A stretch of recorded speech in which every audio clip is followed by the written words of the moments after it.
Many things that are part of our day-to-day lives had their origin at one point or another. In this video, Forgotten Ottawa will look at some of the firsts for the city.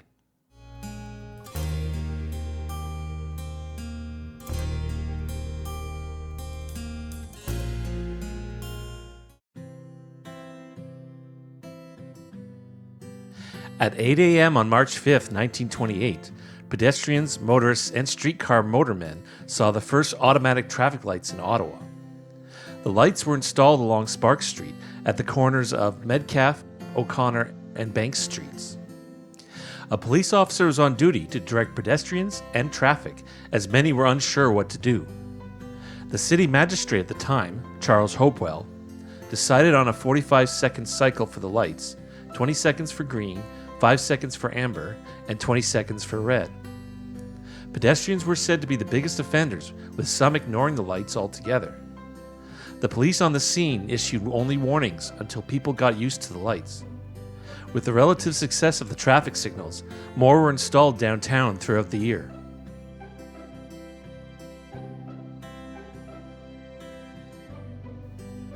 When Ottawa was chosen as the capital of the province of Canada in 1855, it was a rough lumber town with no public park. While the Parliament buildings were under construction, the city asked the provincial government on more than one occasion to donate land on the opposite side of the Rideau Canal as a park.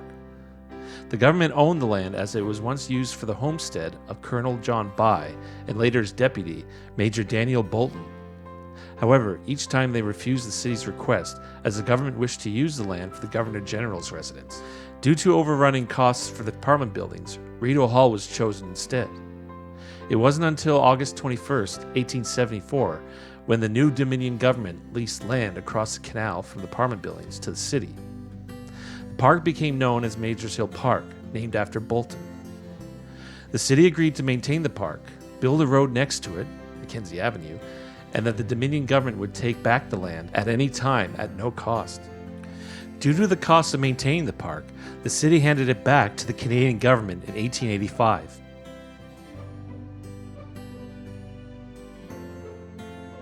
In 1850, the first street lamps in Ottawa, or Bytown at the time, were whale oil lamps placed over public wells. On March 25, 1854, the Bytown Consumers Gas Company was incorporated, and by the beginning of 1856, enough piping was laid to permit the lighting by gas. On May 1, 1885, the first electric streetlights were switched on. The event was attended by the mayor at the time, Francis McDougall, and celebrated with a band and a parade. The Daily Citizen declared the occasion would place Ottawa ahead of any city in North America with regards to street lighting.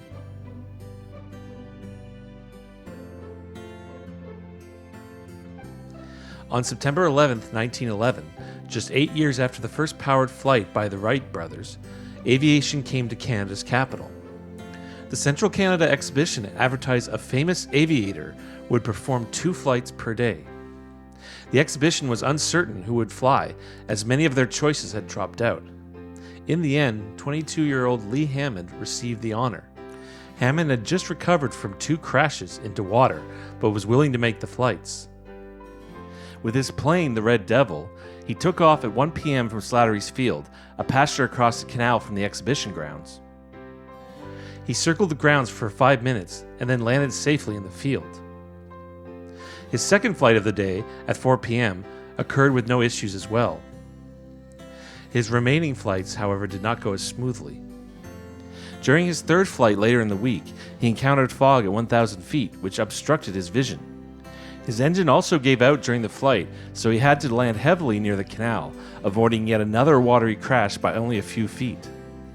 He still attempted his second flight of the day, which ended with the loss of his tail by a tree as he attempted to avoid the cows in the field. Fortunately, Hammond survived the landing. The flights were seen as a great attraction for the exhibition, but not much was mentioned about entering a new era of transportation in Ottawa.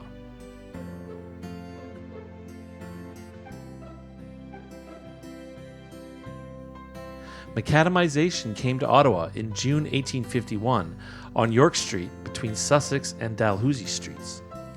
The first street to receive asphalt was Spark Street on July 30, 1895. Mayor William Borthwick and a few aldermen were present at the corner of Sparks and Canal Streets. The mayor laid the first layer of asphalt using a shovel of polished oak and nickel plate. The mayor made a speech in which he said he was pleased and that the citizens of Ottawa would enjoy first-class streets. The first person to test the asphalt was Moses Inkerman on August 5th using his rag cart.